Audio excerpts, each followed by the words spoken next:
Hi, boys and girls. I'm going to read a chapter today called Home of the One and Only Ivan. George and Mac are out by the highway. I can see them through one of my windows. They're next to each other on tall wooden ladders, leaning against the billboard that tells the cars to stop and visit the one and only Ivan, Mighty Silverback. George has a bucket and a long-handled broom. Mac has pieces of paper. He slaps one against the billboard. George dips the broom into the bucket. He wets the paper with the liquid from the bucket, and somehow the paper stays in place. They put up many pieces before they are done. When they climb down from the ladders, I see that they've added a picture of a little elephant on the billboard. Do you remember her name, boys and girls? The elephant has a lopsided smile that means a little bit crooked. She is wearing a red hat, and her tail curls like a pig's. She doesn't look like Ruby. She doesn't even look like an elephant. I've only known Ruby one day, and I could have drawn it a lot better. Ruby asks a lot of questions. She says, Ivan, why is your tummy so big? And have you ever seen a green giraffe? And can you get me one of those pink clouds that the humans are eating? When Ruby asks, what is that on your wall? I explain it's a jungle. She says the flowers have no scent, and the waterfall has no water, and the trees have no roots. I'm aware of that, I said. It's art, a picture made with paint. Do you know how to make art? Said Ruby. Yes, I do, I say, and I puff up my chest just a little. I've always been an artist. I love drawing. Why do you love it? Ruby asks. I pause. I've never talked to anyone about this before. When I'm drawing a picture, I feel quiet inside, calm. Ruby frowns. Quiet is boring. Not always, said Ivan. Ruby scratches the back of her neck with her trunk. What do you draw anyway? Bananas mostly, things in my domain. My drawings sell at the gift store for $25 a piece with a frame. What's a frame? Asked Ruby. And what's $1? What's a gift store? I close my eyes. I'm a little sleepy, Ruby. Have you ever driven a truck? Ruby asks. I don't answer. Ivan, can Bob fly? She asks. A memory flashes in front of me, surprising me. I think of my father, snoring peacefully under the sun while I try every trick I know to wake him up.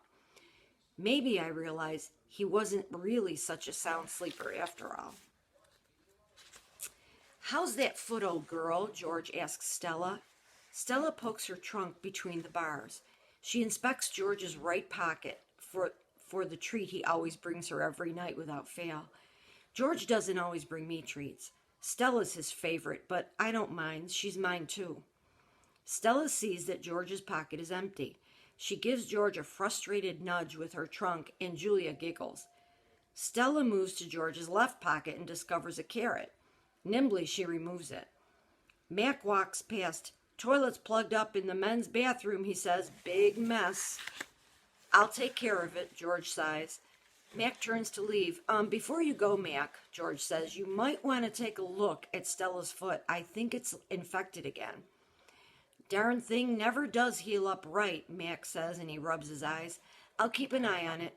Money's tight, though. Can't be calling the vet every time she sneezes. George strokes Stella's trunk. She inspects his pockets one more time just in case. Sorry, girl, George says as he watches Mac walk away. Ivan? Bob? I blink. The dawn sky is a smudge of gray flecked with pink, like a picture drawn with two crayons. I can just make out Ruby in the shadows, waving hello with her trunk. Are you awake? Ruby asks. We are now, said Bob. Aunt Stella's still asleep and I don't want to wake her because she said her foot was hurting, but I'm really, really bored. Bob opens one eye. You know what I do when I'm bored? What? Asked Ruby eagerly. He closes his eye and says, I sleep. It's a little early, Ruby, I said. I'm used to getting up early. Ruby wraps her trunk around one of the bars on her door. At my old circus, we always got up when it was still dark, and then we had breakfast, and then we walked in a circle. And then they chained my feet up, and that really hurt.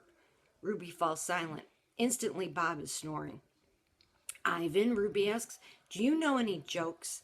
I especially like jokes about elephants. Well, let me see. I heard Mac tell one once.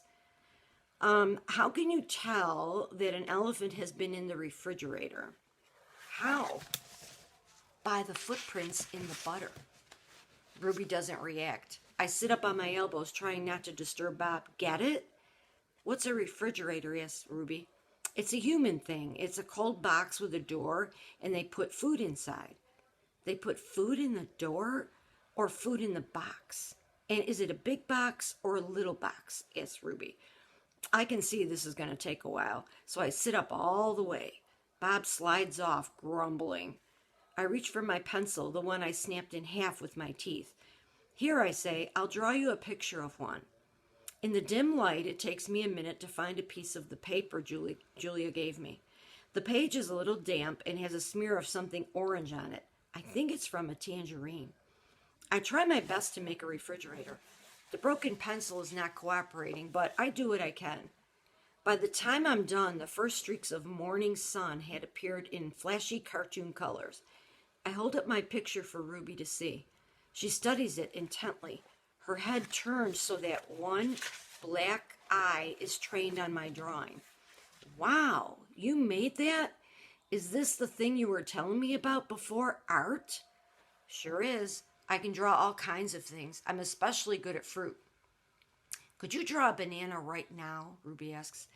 Absolutely. I turn the paper over and sketch. Wow, said Ruby again in an odd voice when I held up the page. It looks good enough to eat. She makes a happy, lilting sound, an elephant laugh. It's like the song of a bird I recall from long ago. A tiny yellow bird with a voice like dancing water. Strange, I've forgotten all about that bird. How she'd wake me every morning at dawn when I was still curled safely in my mother's nest. It's a good feeling making Ruby laugh. So I draw another picture and another along the edges of the paper. An orange, a candy bar, a carrot. What are you two up to? Stella asks, moaning as she tries to move her sore foot. How are you this morning? I ask. Just feeling my age, Stella says. I'm fine. Ivan is making me pictures, Ruby said, and he told me a joke. I like Ivan, Aunt Stella. Stella winks at me. Me too, she says. Ivan, want to hear my favorite joke? Ruby asks. I heard it from Maggie. She was one of the giraffes in my old circus. Sure, I say. It goes like this. Ruby clears her throat. What do elephants have that nothing else has? Trunks, I think, but I don't answer because I don't want to ruin Ruby's fun. I don't know, Ruby, I reply. What do elephants have that nothing else has? Baby elephants, Ruby said. Good one, Ruby, I say, watching Stella stroke Ruby's back with her trunk. Good one, Stella says softly. I'm going to stop there, boys and girls, and tomorrow we're going to talk a little bit about the questions I told you that I sent to my class. But if you are not in my class, we can still talk about some questions that have to do with the story. One of the questions that I asked my class was, if you could have a wild animal and keep it for your own, and it couldn't be with any other animals of its kind, but it would be your friend, would you have it? Would you take a gorilla like Ivan and keep it in your backyard or maybe in your basement just so that you and he could be friends and he may not be able to see other animals like himself? Can you write down your answer for me? And we'll think about that and discuss it tomorrow. Bye-bye.